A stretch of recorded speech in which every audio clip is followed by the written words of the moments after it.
dimanche 25 février 2018. Une entraide et entente nationale contre la dictature. Cette vidéo fait suite à celle intitulée « Ne cherchons pas midi à 14 h ».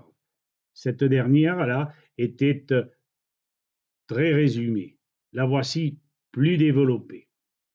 Cette vidéo, à l'intention de M. Philippe Ploncart-Dassac, de M. François Asselineau et tout citoyen intéressé sur l'obligation vaccinale. Rappel, nous appartenons à une culture, une langue, un patrimoine commun, une religion, quand bien même l'aurions-nous adapté en fonction de notre expérience, de notre ressenti et humanisme. Ce qu'ont vécu nos anciens, leurs heures de gloire et de détresse, le rappel de ce passé devrait resserrer nos liens, ne pas oublier nos devoirs face aux déshérités et aux victimes de l'absolutisme. Ceci étant entendu, entrons dans le vif du sujet, nous poussant à intercéder auprès des nationalistes et citoyens afin que cesse pour notre peuple l'appauvrissement, l'asservissement et plus particulièrement ici l'empoisonnement au plus haut degré.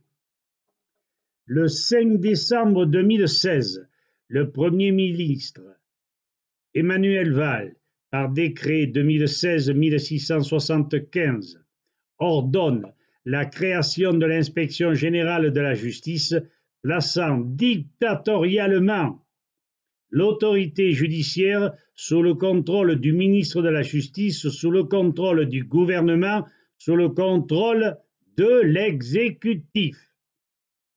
Malgré son engagement constitutionnel de garantir la séparation des pouvoirs, je dis bien la séparation des pouvoirs, particulièrement l'indépendance de la justice prévue à l'article 64 de la Constitution, François Hollande ne s'oppose pas à ce décret qui entre en vigueur le 1er janvier 2017.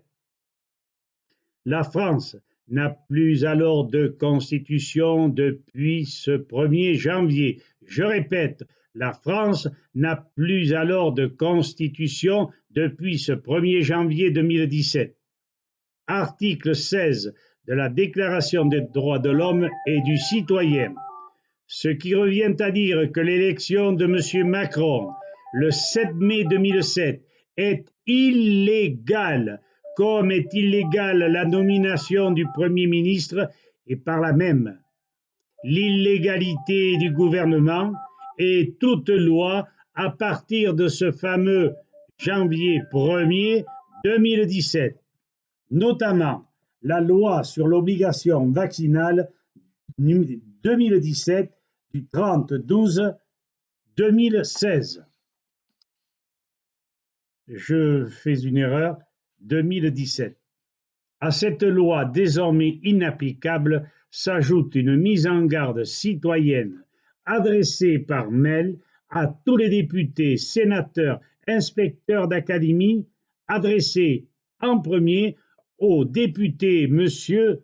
Alauzet du département du Doubs.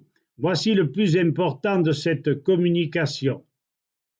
Sur le livre, préfacé par le professeur Boyd Halley, intitulé « Les racines de nos maladies », d'El Carod, présidente de l'association Stélior de Genève, reconnue au moins sur le plan européen, page 219 de ce livre, nous relevons que sur 800 000 bambins et nourrissons vaccinés en France en 2016, 646 000, je dis bien 646 000 de ces vaccinés souffrent de troubles souffrent de maladies diverses. 94 800 allergiques, 124 800 asthmatiques, 49 600 atteints de névrodermite, 100 800 herpétiques, 72 000 atteints d'otite à répétition, 64 800 atteints de rhume de foin, 63 200 hyperactifs, sans oublier les scoliotiques, les épileptiques, les migraineux et les autistes. N'en jetons plus, la cour est pleine de zombies, de gosses souffrants et de familles d'une manière atroce. Je dis bien atroce. Devant un pareil désastre, qu'adviendra-t-il de la santé de nos poussins qui devraient subir illégalement 11 vaccins? Nous suggérons aux jeunes couples dont les bambins sont fortement menacés, aux grands-parents intéressés également à plus d'un titre, mais aussi à tout mouvement politique et associations diverses, de s'unir au sein de leur village, ville, agglomération, afin qu'elles fassent valoir leurs droits devant les responsables, médecins, organismes d'État en charge du respect de cette loi infondée, illégale, assassine, chargée du cortège des incidences dues à ces vaccinations. Nous espérons que, fort de ces informations, tous et chacun pourront faire face à ce réel et évitable danger. Je vous le répéterai constamment, unissons-nous. Merci, chères citoyennes, merci, chers citoyens, parents, grands-parents et politiciens. Merci, au revoir.